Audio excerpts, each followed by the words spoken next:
cordial saludo a las personas que sintonizan este canal. Como siempre, un placer saludarles. Aquí les habla Ivo Hernández y venimos con más libros y más reseñas de libros. Hoy tenemos un trabajo sumamente interesante que nos va a llevar de la mano de la última parte de la filosofía estoica.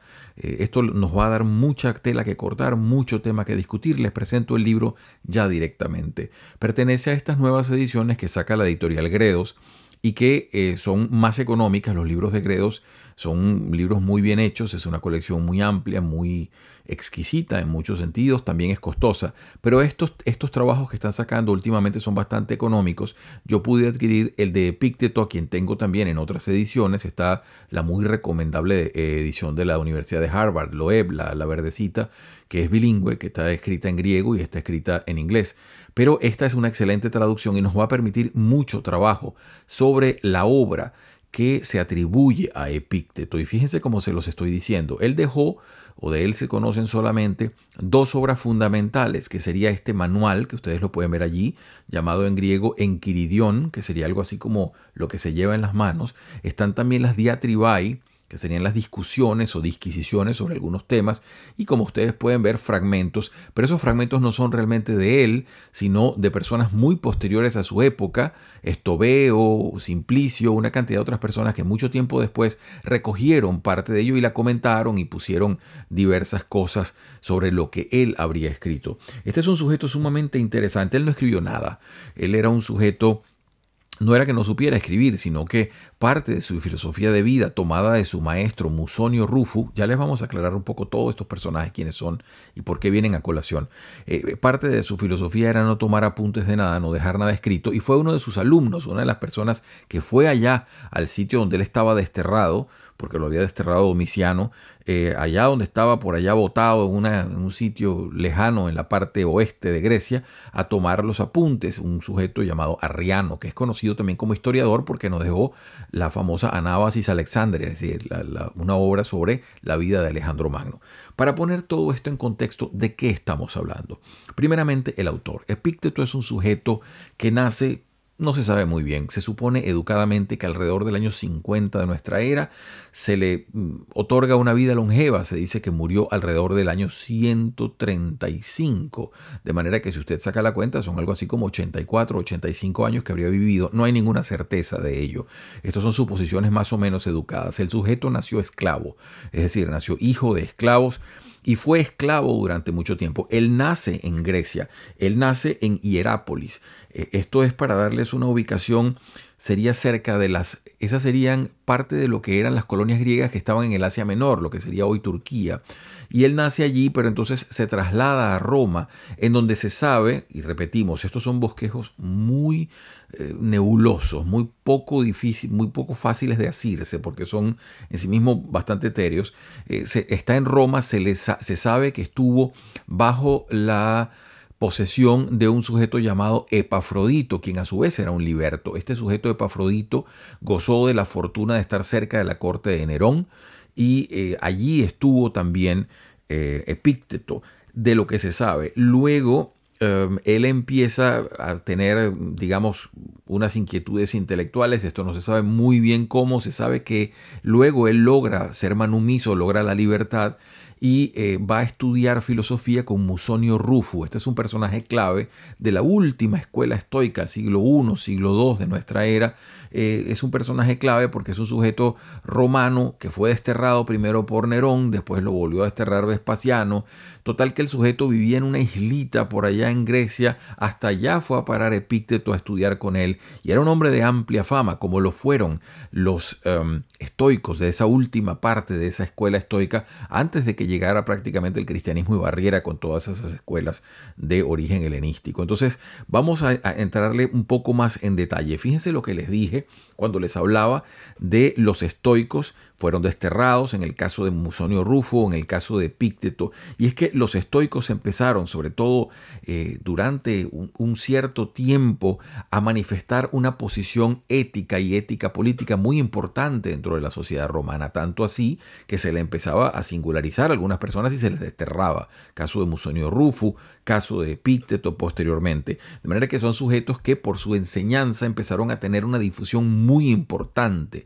Esto es, repito, poquito, siglo I, siglo II. A partir del siglo III ya podemos decir que llega la impronta dura del cristianismo. Siglo IV ya es completamente un siglo cristianizado y entonces empieza a ejercer tanto primero las guerras intestinas de las diversas iglesias que estaban luchando entre ellas, como luego la hegemonía del poder de la iglesia de Roma, que se va a manifestar de diversas maneras. Y eso para suerte o desgracia de algunos autores. En el caso de Epícteto, como vamos a ver, va a tener una relativa suerte, sobre todo este manual, va a tener una suerte tal que le va a permitir sobrevivir lo que muchos otros no pudieron sobrevivir, es decir, la censura del pensamiento, porque en el caso de Epícteto de alguna manera lograron ver, y esto le pasó a Epícteto, le pasó también a Séneca, algunas personas lograron ver cierta forma de congeniarlo con la enseñanza cristiana. Ellos hablan de un Dios, ellos hablan de una deidad, de manera que había la posibilidad de, siendo bastante elásticos, poderlos agrupar. Eso no fue lo que le pasó a otros pensadores de otras escuelas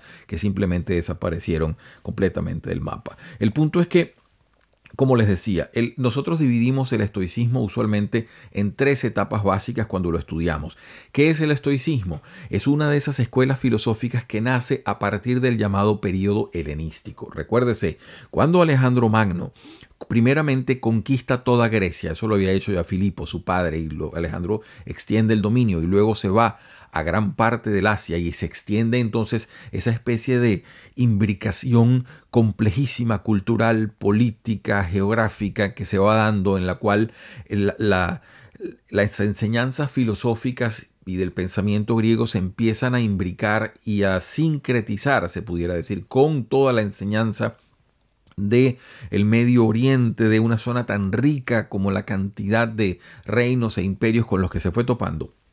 Allí se formó eso que Gustavo Droysen luego llamó el helenismo. Entonces se forma esa especie de magma sustantivo, y por supuesto que toda la filosofía empieza a cambiar. La filosofía de Aristóteles, de Platón, que había estado situada sobre todo bajo la égida de la polis y el pensamiento del polis y del polemos, es decir, de la polémica que se generaba en torno a la polis, en torno a las discusiones de la ciudad-estado, eso empieza a cambiar.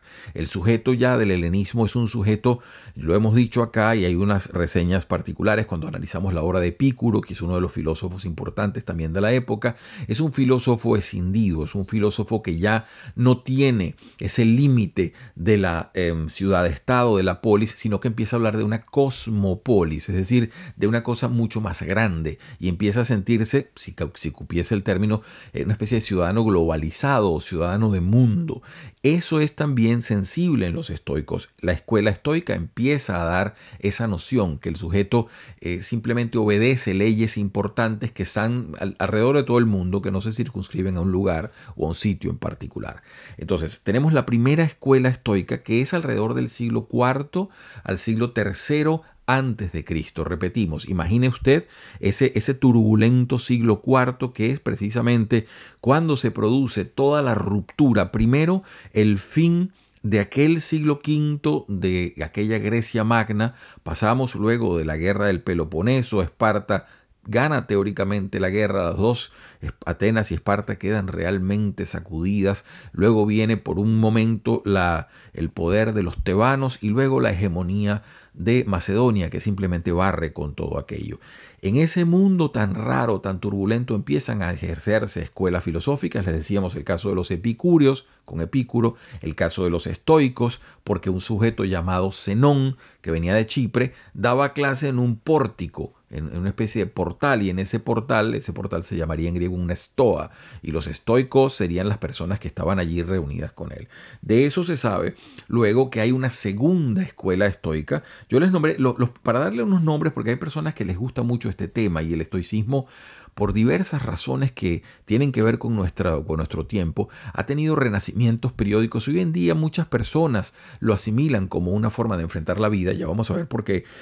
Tenemos esa primera etapa con Zenón, Cleantes, Crisipo. Esos son los nombres más famosos, sobre todo gente que dejó, se supone, muchísima obra de la cual no ha quedado nada o casi nada, fragmentos muchas veces. Luego está la segunda parte de esa escuela, que sería entre el siglo II y I antes de Cristo, ya con la impronta de dominación romana, ya son sujetos que tienen que vérselas con el crecimiento de Roma como poder militar, pero a la vez con un enorme influjo sobre esa Roma, porque lo hemos dicho en otras oportunidades, Roma conquista a Grecia militarmente, pero Roma se ve subyugada por el poder de la inteligencia y del conocimiento metafísico, físico y epistemológico de Grecia. Entonces, todas esas cosas empiezan a tomar cuerpo. La segunda escuela tiene unos nombres bastante interesantes. Si yo les digo, por ejemplo, Panecio de Rodas, está Posidonio de Apamea, estos son sujetos que responden a los lugares donde ellos estuvieron y donde fueron más famosos. Este Posidonio que les digo fue un sujeto incluso en su tiempo bastante famoso, es decir, él vivía en Rodas y allá lo fueron a visitar Cicerón, allá fue Pompeyo, es decir, era un hombre que por su conocimiento era buscado y era conocido. Esa sería la segunda escuela. Y la última parte, repetimos, ya siglo I, siglo II, antes de que llegase el cristianismo, que va a cambiar mucha de la conceptualización y del espíritu de los tiempos, sobre todo en términos de filosofía y de ética. Esa última ya se ve circunscrita con pensadores que tienen más o menos nombre, usted los debe conocer. Por ejemplo, Séneca está allí, está el caso de Epícteto, por supuesto, está Musonio Rufo, está también luego en el siglo II el emperador Marco Aurelio, cuya obra nos dejó también esa gran marca que sobre su enseñanza ejercieron los estoicos. Entonces, les estoy diciendo todo esto para ubicarlos más o menos en temporalidad. Les decía que esos estoicos, sobre todo los estoicos del siglo I y siglo II de nuestra era, tuvieron mucha cercanía con el poder de todo tipo, incluso crítica. Fueron sujetos que mantuvieron una posición bastante distante e incluso de juicio sobre la degradación de algunos emperadores. Cuando Nerón empezó ya prácticamente de dislate en dislate, en la última parte sobre todo, porque Nerón tuvo una fase ya de decadencia, cuando empieza a hacer dislates y se empieza a convertir en esa especie de autócrata despótico que gobernaba por capricho, el estoicismo y los pensadores estoicos mantuvieron siempre una distancia importante de todo ello, aduciendo que esa es una persona que se está apartando de las leyes, de cómo deben hacerse las cosas, de cómo se debe gobernar, en fin, una cantidad de preceptos. Y eso, por supuesto, les granjeó enormes antipatías. Por eso les decía en el caso de Musonio Rufo, que era un sujeto que venía de una buena familia romana, lo desterraron, y eso pasó con otras personas. Hay otra cantidad de nombres de personas que fueron desterradas, y en el caso de Epícteto le tocó el segundo coletazo, ya cuando Domiciano, año 93-94, los llamados años del terror, cuando él empezó a votar a los filósofos ya no solamente de Roma, sino de Italia entera. Y Epícteto puso distancia de por medio sanamente y se fue a una islita a un pedacito de una isla así en la parte oeste de Grecia. De hecho, lo tengo por acá porque no recordaba yo justamente la isla la tenía por acá, Nicópolis, es correcto, sí. En Nicópolis se asentó y en Nicópolis murió. Allí quedó durante mucho tiempo. Pudo haber vuelto en otro tiempo porque su fama se acrecentó en Roma, pero prefirió mantenerse allá y allá fueron a parar un montón de personas que venían, como es el caso de Arriano. Arriano era un muchacho que venía de la costa de Asia Menor, de una familia bastante pudiente, pero allá terminaban estudiando y era parte de ese espíritu de la época peregrinar en busca de estos profesores famosos, y entonces jóvenes que podían permitirse esto terminaban pues estudiando con estos personajes. Lo que tenemos de Epícteto, lo que existe, este Enquiridión y esa diatriba y esas discusiones son notas tomadas por Arriano. ¿Por qué? Porque Arriano se dio cuenta de que muchas de las cosas que se le enseñaba luego se le olvidaban, entonces empezó a tomar los apuntes de su profesor. ¿Qué tiene esto de bueno y de malo? Bueno, de bueno es que nos ha dejado algo concreto sobre lo que podemos discutir. De malo es que, por supuesto, y el mismo Arriano seguramente se habría dado cuenta, eran apuntes tomados al lance, al vuelo sobre lo que se estaba diciendo. Son incompletos, no revelan la enseñanza total. De hecho, este manual, que es el que hoy nos convoca, que es el texto que hoy quisiéramos comentar, son simplemente 53, pudiéramos llamar, no sé si llamarlo capítulos, sí, 53 partes, en donde usted ve como que un profesor está haciendo admoniciones a sus alumnos, como una especie de enseñanza, pero en sí mismo carece de la consistencia que puede tener una enseñanza completa, sino se nota claramente que es una nota, se toman las ideas fundamentales, se resumen en un párrafo, a veces muy breves, a veces tienen 3-4 líneas, a veces tienen una página entera, de manera que todo eso se ve. Una cosa que les decía y es importante sobre la supervivencia de este texto. que es una cosa en parte de fortuita, en parte de todas las cosas que suceden. Epícteto puede sonar, cuando usted lo lee, como una especie de manual de autoayuda de gran elevación, de muy buena factura, pero es una especie de consuelo ante la vida, de cómo vivir, porque la filosofía estoica, sobre todo la de la última parte del estoicismo, era sobre todo una filosofía práctica. Él no veía ningún tipo de sentido en hacer disquisiciones ontológicas, sino siempre ético-funcionales. Su aproximación a la realidad es una realidad funcional. Él no ve la idea de la filosofía sino como una forma de enseñar a vivir a la persona. De hecho, él llamaba a su escuela el hospital, porque decía que las personas que llegaban allá iban simplemente a curarse, a mejorar y a obtener una cantidad de mecanismos y herramientas para enfrentar mejor la realidad. Iban a salir preocupados y él se los advertía, pero el cambio se iba a dar en la medida en que empezasen a efectuar todas estas enseñanzas que él les proveía. Estos 53, he seleccionado algunos para que los puedan ver, son 53, repito, admoniciones, enseñanzas, pero muy en breve tomadas al vuelo por este muchacho, que fue lo que nos quedó al final del día, porque no hay más nada de Epícteto. Existen, repito, por vía secundaria personas que no lo conocieron probablemente, que dejaron algunas reflexiones de cosas que leyeron.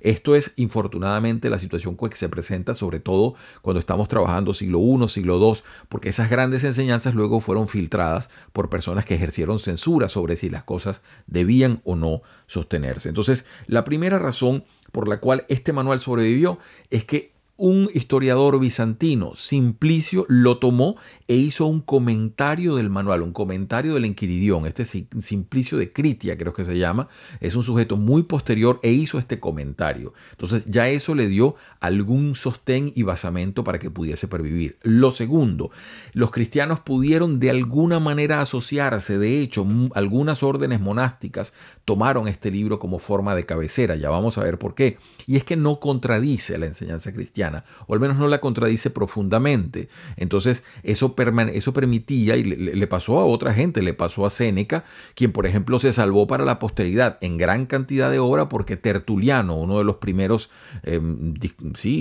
filósofos del cristianismo, pensadores del cristianismo, hablaba de las cartas de Séneca con Pablo. Entonces ya eso le daba un rango y una posibilidad de supervivencia. En el caso de Epícteto no había una cosa así, pero sí tenía la posibilidad de ser adoptado como un libro de cabecera por órdenes monásticas, por anacoretas, por personas que tenían la búsqueda del espíritu y de la fortaleza del espíritu como un norte. Eso se estaba dando. Y el tercer y muy curioso efecto es que ya cuando llega el Renacimiento, Epícteto, o mejor dicho, las notas tomadas por Arriano, por la concreción del lenguaje, por la sintaxis y la forma en que está redactado, se volvió entonces un manual de aprender griego. Mucha gente lo utilizó a partir del Renacimiento como una especie de manual para entender y aprender griego, porque está redactado de una forma lacónica, de una forma muy directa. No hay florilegio ni floritura en la expresión, sino que se va directo al grano. Usted puede sentir acá esa especie de, no pudiéramos decirle sequedad, pero sí de precisión, donde abunda el sustantivo, el verbo, muy poco adjetivo y casi ningún adverbio. Entonces la expresión va muy directa. Usted tiene ahí mismo el sustantivo, el verbo, la preposición, a veces algún adjetivo que se cuela por allí, pero generalmente se trabaja muy directamente con la expresión. Y ello lo hacía pues un manual importante para aprender griego. Hay una cosa que quiero decirles antes de entrar a leerles, y es una cosa importante que muy propia de Epícteto, y es algo que va a tener repercusión en la filosofía posterior. Hay una palabra que utiliza Epícteto. Ya les decía que su filosofía es sobre todo filosofía práctica. Él está hablando siempre de cómo enfrentar los hechos de la realidad, cómo distinguir los hechos que realmente están en el rango de lo que podemos cambiar y el rango de las cosas que no podemos alterar. Y él habla muy particularmente de un concepto que por favor es importante recordar: fantasía. No tiene que ver exactamente con la idea nuestra de fantasía. Si usted habla en español, usted piensa que la fantasía es una imaginación libre que usted está tomando sobre un hecho. En el caso de la fantasía, estamos hablando más bien de una fantasmagoría negativa, es decir, de una representación vana, distorsionada de los hechos reales. Eso sería la fantasía, con PH, por cierto, ¿no? Para darle una idea. Entonces, esa fantasía de Epícteto, él siempre advierte que es lo que distrae a los sentidos, que es lo que afecta a los hombres. Porque él dice siempre, a los hombres no los afectan las cosas, a los hombres los afectan las opiniones y las ideas sobre las cosas. Es decir, ninguna persona le teme a la muerte, la gente lo que le teme es a la idea de la muerte. Cosas así, que son muy propias del pensamiento estoico y que, repito, tienen una sustancia particular en la medida en que usted va tratando de enhebrar ese engranaje de ideas que ellos pretenden dejar. Entonces, fíjense, voy a darles ahora sustancia. Tengo acá en mis manos tanto este texto con les decía, el manual de Epícteto, por cierto, no cité, prólogo de Antonio Cascón Dorado y la traducción de Paloma Ortiz García. Vamos a entrarle ya de frente. Creo que no se me quedó ninguna cosa por fuera. Ah, sí, una cosita que no había dicho, yo no la sabía. De hecho, no tengo este texto y lo estoy buscando.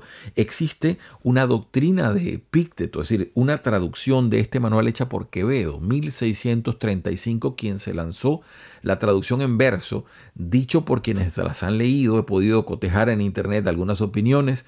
Es incluso mucho más elaborada que las notas de Arriano, de mucho más vuelo poético, no siempre tan fidedigna, pero con esa pluma especial de Quevedo.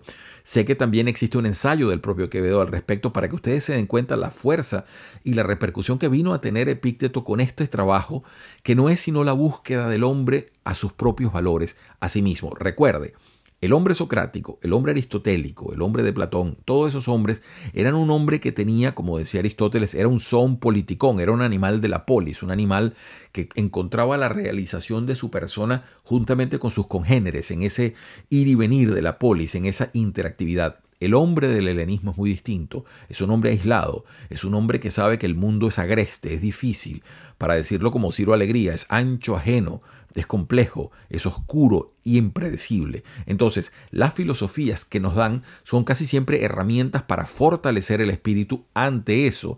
Eso explica que hoy en día muchas personas vuelvan a encontrar en el estoicismo elementos que pueden darle fortaleza ante también un mundo como el nuestro, que ha cambiado abruptamente, que se ha globalizado, que se ha hecho absolutamente intangible para el individuo, a pesar de que se tiene todo este mundo de la internet, que nos podemos comunicar de esta manera. Usted que está del otro lado de la pantalla puede saber que el mundo es mucho más extenso que nuestra capacidad de imaginarlo. Entonces, el estoicismo le da herramientas sencillas que cada persona con un poquito de reflexión puede utilizar para pararse con sus dos pies en la tierra y fortalecerse, entendiendo que lo primero que tiene que tener es dominio sobre sí mismo. Eso le otorga el estoicismo. Creo que no se me queda nada. Ah, bueno, hay una cosa importante, sí, que no la dije, también se me pasó y la había notado acá porque es la parte, sobre todo, de ese último estoicismo que yo les había dicho que el estoicismo nos brindaba la idea de la ciudadanía universal, pero es muy propio del estoicismo romano también brindar lo que ellos llamaron como caritas humanis generi, es decir, la caridad sobre el género humano. Y aquí viene una disposición de solidaridad y amistad muy propia, sobre todo de ese último estoicismo, de valorar eso. Yo diría, esto aquí me aventuro en lo personal a decirlo, que son valores también muy propios del pensamiento republicano romano. Pudiera haber esa impronta allí, de esa solidaridad, del concepto de la amistad entre las personas, entre los congéneres. Eso pudiera ser un elemento. Eso está presente también en Epícteto, esa especie de compasión. El estoico, a la vez que es muy duro y fuerte consigo mismo, puede ser incluso severo al punto de asombro, también, no lo es, con sus congéneres suele ser, y Epícteto siempre lo promueve, una visión compasiva, tratar del otro siempre de ayudarlo, de comprenderlo para saber cómo sucede. De hecho, hay una parte cuando él dice, cuando muchas veces se muere alguien o pasa algo y dice, ay, qué lamentable, dice alguien, ¿no? Dice, bueno, y cuando te sucede a ti, ¿cómo vas a gritar y todo eso? Entonces, ¿cómo es que no igualaste las dos categorías? Cosas así. Él está siempre muy pendiente de que el prójimo debe ser atendido, debe ser comprendido. No llega al punto del cristianismo de la ética erótica, es decir, tú debes amar a tu prójimo, pero sí dice que hay que comprenderlo, que hay que entenderlo, etcétera, ¿no? Entonces paso ya directamente, porque el tiempo, como siempre, es el tirano acá, paso directamente a darle la palabra primero al prólogo, que tengo dos textos que quería comentarles, y luego luego paso a directamente lo que nos dice Epícteto, algunos de los puntitos que tengo acá. Estoy con el prólogo del profesor Antonio Cascón Dorado, que dice lo siguiente. Estoy en la página 43 y dice así: gran parte del infortunio de los seres humanos procede del desconocimiento que tienen de sí mismos, y el propósito de Epícteto es que sus discípulos se conozcan mejor y que sean capaces de cambiar su modo de vivir, porque a su escuela no se acude a adquirir conocimientos, ni siquiera a cambiar la manera de pensar. Se asiste para aprender a vivir como un estoico, que es una forma de afrontar la existencia muy distinta a la del resto de los hombres. Cuando salga del hospital, el neófito tendrá que vigilar sus acciones, pero se sentirá mejor y más libre, preparado para seguir el camino que le permita acceder a la ansiada tranquilidad. Ataraxia lo pone él, que es el concepto exacto que dicen ellos. Recuérdese que los estoicos manejan, y aquí se me pasó eso, dos conceptos fundamentales. La meta especial de lograr la eudamonía, el equilibrio ese alegre, el equilibrio feliz, perdón, alegre no, el equilibrio feliz del cual se hablaba en la ética de Aristóteles, ese equilibrio perfecto, y luego el paso o esa indiferencia ante las cosas que pueden alterarnos, que eso es llamado la ataraxia o ataraxia en griego, que muchas personas han malinterpretado y que tienen que ver con un dominio de los sentidos y de las emociones, parecido un poco a la ética del budismo, a ese dominio del cual el propio Gautama hablaba en sus enseñanzas cuando habla del sendero óctuple y todo aquello, que son ese dominio de tal forma que nada externo pueda alterar el espíritu de la persona. Sigo más con el prólogo del profesor Cascón Dorado, otro puntito que les quería señalar acá, y dice lo siguiente: quien quiera progresar, quien aspire a ser libre y feliz de verdad, tendrá que aprender a distinguir lo que depende o no depende de nosotros. Distinción fundamental con la que se inicia el manual. Eso es cierto, ese es el punto número 1. En ese primer capítulo el maestro pone ejemplos. Depende de nosotros el juicio, el impulso, el deseo, el rechazo. Es decir, lo que depende de nuestro regente, de nuestra conciencia, ¿no?, y de nuestro albedrío, de nuestra capacidad de razonar y decidir. No dependen de nosotros el cuerpo, la hacienda, el dinero, ¿no?, la reputación, los cargos, todo aquello que es externo a nosotros y que no está en nuestro poder conseguirlo o conservarlo, aunque a veces nos parezca lo contrario. Esta distinción entre lo interior y lo exterior, lo propio y lo extraño, es esencial en el programa educativo de Epícteto. Y muy bien que lo diga así, porque es realmente eso. Estos 53 puntos procuran eso, y es lo que le ha dado, repetimos, alguna supervivencia al manual, al Enquiridión, que mucha gente lo ha visto como una especie de ley de vida, de fórmula de progreso, entendiendo que sus puntos no son taxativos, sino más bien contemplativos, y que nos van llevando del camino de la enseñanza lentamente, y que siempre en todo lo que se dice acá, todos los días se puede mejorar algo, ¿no? Paso ya directamente, ya les leía un pedacito del 1 con lo que decía el profesor Cascón Dorado. Paso entonces al número 8, que lo tengo acá. Fíjense, esto es clásico Epícteto en 2 líneas. Y dice aquí: no pretendas que los sucesos sucedan como quieres, sino que quiere los sucesos como suceden y vivirás sereno. Es decir, acepta la realidad. Ahí tiene esa situación estoica que lo vemos también en Marco Aurelio, luego, unos cuantos años después, ese dominio de sí mismo, sé imperturbable ante la realidad, acéptala y trata de mantener y comprender lo que te sucede y mantener tu espíritu en armonía con lo que está pasando fuera de ti. Luego voy a otro punto, el número 10. Fíjense ustedes: en cada cosa que sobrevenga, vuélvete a ti mismo y acuérdate de mirar con qué capacidad cuentas para el uso de ella. Si ves a un hermoso o una hermosa, hallarás que frente a eso tienes la capacidad de la continencia. Si se te presenta un esfuerzo, hallarás la perseverancia. Si es un insulto, hallarás la resignación. Y una vez así acostumbrado, no te arrebatarán las representaciones. La fantasía, ¿ve? Lo que les decía, esas representaciones, esa especie de fuego fatuo de la realidad, como él ve las cosas. Dice, si tú estás anclado en tu espíritu, seguro de lo que estás haciendo, claro en tu moral y en las costumbres que estás manejando, las fantasías, es decir, las representaciones de ideas que tú puedes ver en un momento, te van a pasarte de lado, no te van a afectar. Eso para él es muy importante. Y ese concepto de fantasía o de representación falsa de lo verdadero o de idea deformada de lo verdadero es sumamente importante. Incluso pudiéramos vincularla muy lejanamente con la teoría de las ideas de Platón, un poquito cuando se dice, bueno, esto lo que estás viendo son representaciones, no es realmente la idea de lo fundamental, solo que Epícteto dice, esas representaciones tienen un componente psicológico, en parte por tus propios deseos, de lo que quieres que sea eso. Les digo más, fíjense este punto número 11, muy interesante y algo fuerte. No digas nunca respecto a nada, lo perdí, sino más bien, lo devolví. Murió tu hijo, ha sido devuelto. Murió tu mujer, ha sido devuelta. Me han quitado el campo, pues también eso ha sido devuelto. Pero el que me lo quitó era un malvado. ¿A ti qué te importa por qué medio te lo reclama el que te lo dio? Mientras te lo da, ocúpate de ello como de cosa ajena, como se ocupan de la posada los que van de paso. ¿Ve usted? Ahí tiene la temporalidad increíble y ese no aferrarse. No te aferres a la realidad, déjala fluir. Eso también lo tienen los budistas, eso lo tiene otra enseñanza de Occidente, que el helenismo en parte ya había absorbido, eso hay que decirlo. Entonces uno empieza a notar ese deja fluir, déjalo pasar, no te aferres a la realidad porque la realidad te supera y aferrarte a ella o pretender que sea de una manera determinada, lo único que te va a producir es más dolor. Eso es la enseñanza de Epícteto y por ello lo del manual. Y como ustedes ven, esto no es precisamente algo que vaya a contradecir la enseñanza del cristianismo, lo cual le garantizó alguna supervivencia. Fíjense ustedes este número, el número 15, muy interesante y profundo esto, interesantísimo. Dice acá, recuerda que has de comportarte como en un banquete.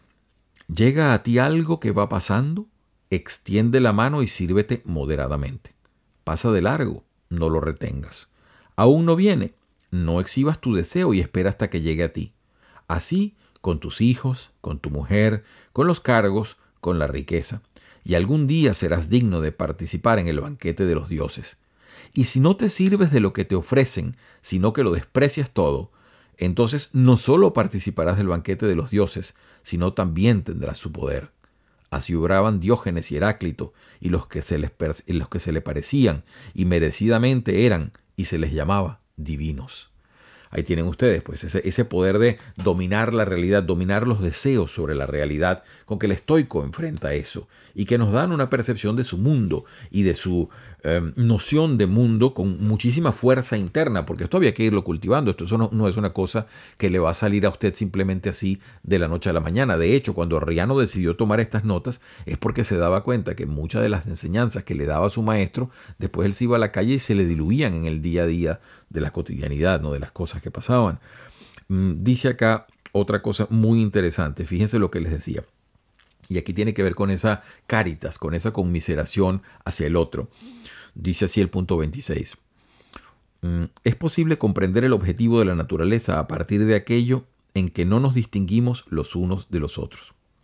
Igual que cuando el esclavo de otro rompe el vaso, tenemos de inmediato a mano el decir, bueno, son cosas que pasan.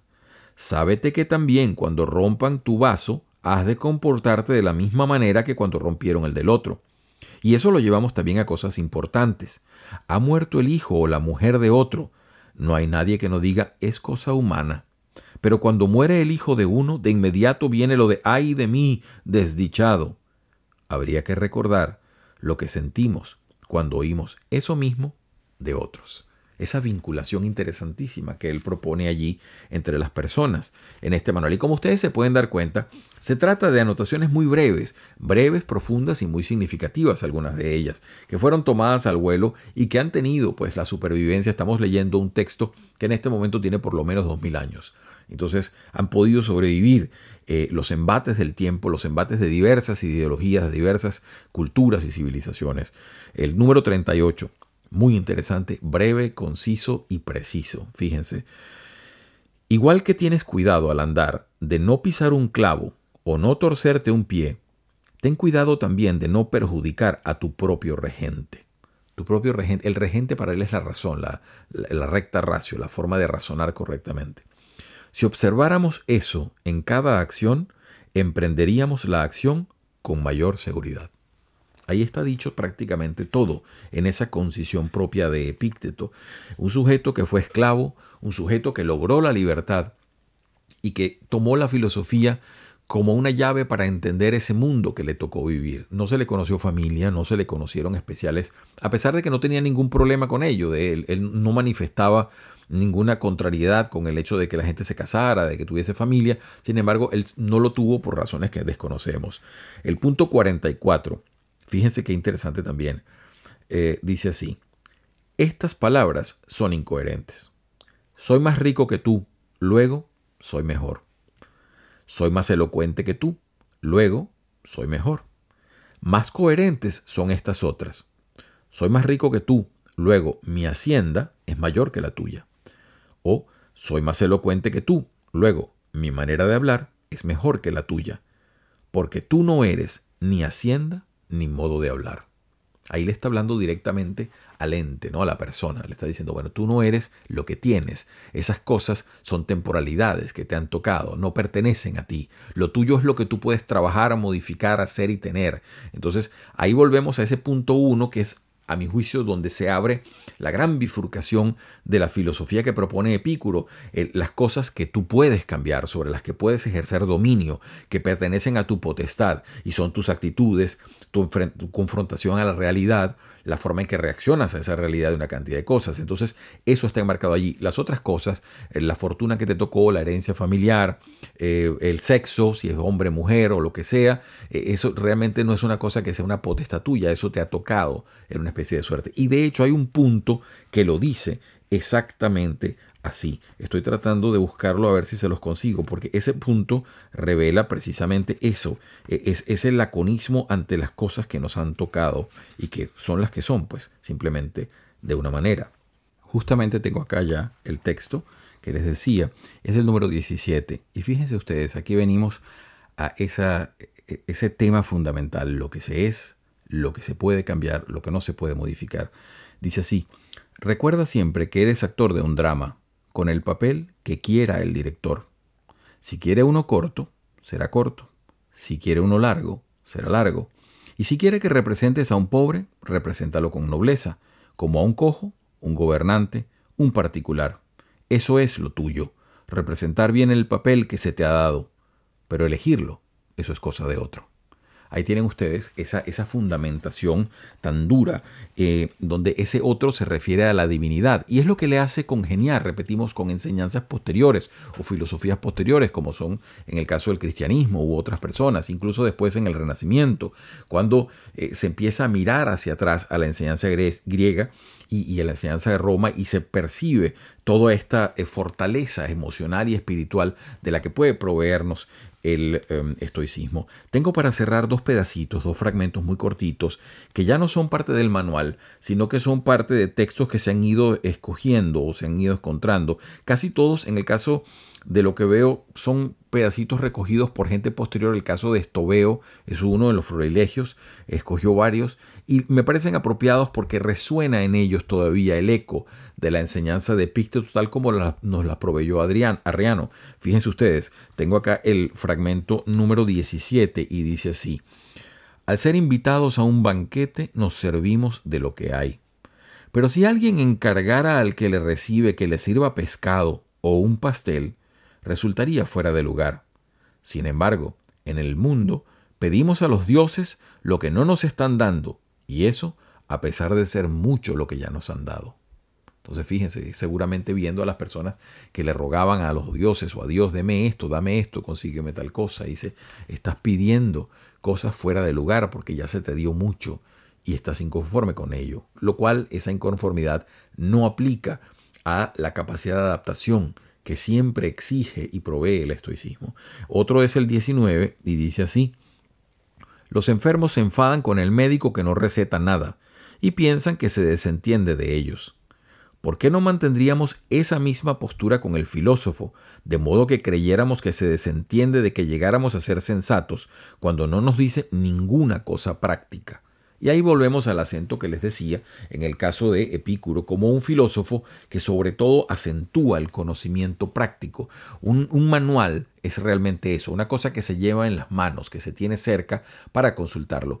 Es la recopilación que hizo Arriano, se llamaba Lucio Flavio Arriano, que estudiante, luego el historiador, escribió un libro muy interesante, una de las bases que tenemos para estudiar a Alejandro Magno, pero nos dejó también estas notas que él tomó de su profesor Epícteto y que es lo único prácticamente que nos queda con alguna certeza y nos permite abordar ese pensamiento tan rico en cierta forma, tan complejo en otra y tan lacónico, tan duro como puede ser, sobre todo para sí mismo y para quien lo aplica. Sin embargo, muchos ven en él una llave de libertad, una llave que permite al individuo sobreponerse a los embates de una realidad que puede superarlo o no, pero a la cual él decide o bien cerrarle la puerta hacia adentro o bien despreciar completamente. ¿Cuál lo propone? Es algo que permite muchísima discusión. Epícteto es algo que, y el propio estoicismo, ese último estoicismo sobre todo, nos permite, tanto en el caso de él como en el caso de Séneca, mucha discusión sobre cómo puede verse la vida en momentos en los cuales parte del destino nos es ajeno, nos es lejano o difícil de manejar. Y eso sucede usualmente en la humanidad cuando hay etapas de transición. Si lo vemos bien o con alguna lupa histórica, el siglo I era precisamente el siglo de transición de aquella Roma republicana a luego el imperio. Entonces fueron procesos turbulentos que tardaron aproximadamente 100, 150 años en macerarse y en poder solidificarse como estructuras políticas y por supuesto estructuras sociales. No era fácil para la gente vivir todo aquello y hubo por muchos problemas intestinos y situaciones difíciles y la filosofía le daba a esa aristocracia, a ese grupo adinerado o cercano al poder en Roma, capacidades como luego las mostraría Marco Aurelio, capacidades para dominarse a sí mismo y mantener sobre la realidad y sobre el mundo una visión equidistante y equilibrada. No quisiera tomarles más tiempo, les agradezco muchísimo que hayan estado allí. Si esto de alguna manera le estimula, le parece importante, marque la campanita que venimos con más textos. Nos pareció que Epícteto pudiera ser una excelente compañía, se consigue incluso en internet, hay otras traducciones, hay otras versiones de este manual.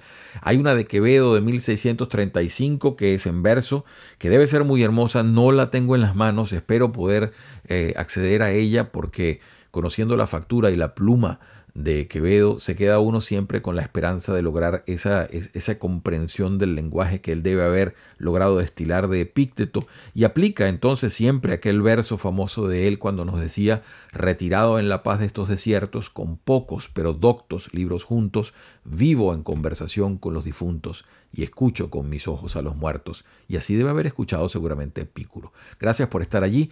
El deseo desde acá, como siempre, es que tengan todos ustedes una muy feliz semana.